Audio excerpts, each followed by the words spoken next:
High অনলাইনবাসী, আমি আকাইম্মা বসে গেছি কাজ দেখানোর জন্য। বাড়ির সবার সাথে কাজ করতে গিয়ে ঠিকই আমি যে আকাইম্মা তা প্রমাণিত হয়ে গেল। খুট করে কেটে গেল হাত।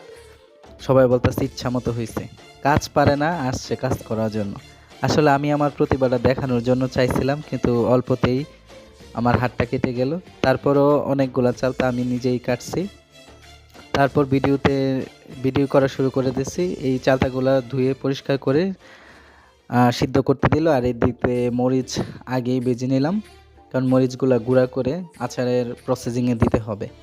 তারপরে আবার এদিকে চালতাগুলাও অনেক বেশি সিদ্ধ করতে হবে, যাতে করে চালতার ক্রসগুলা একদম পরিষ্কার হয়ে যায়। এদিকে গরম তেলে আমরা রসুন দিয়ে দিলাম। রসুন দেওয়ার পরে সিদ্ধ চালতাগুলো আস্তে আস্তে দিতে থাকলাম।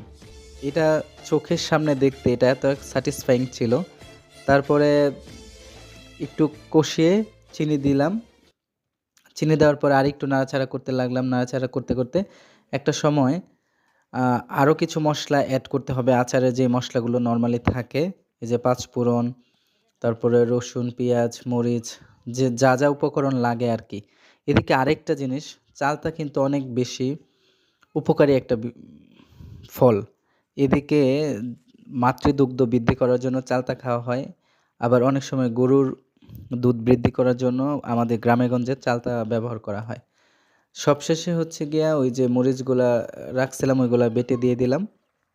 আর এটার ঘ্রাণটা এত সুন্দর আসছিল তা তো ভিডিওতে বোঝা যাবে না। খাবার-দাবার খেতে যেমনই লাগুক, ভালো লাগলো আমি ভালোই বলব, খারাপ লাগলো আমি ভালোই বলব। তো দেখতে জিনিসটা একদম চোখ জুড়ানোর মতো।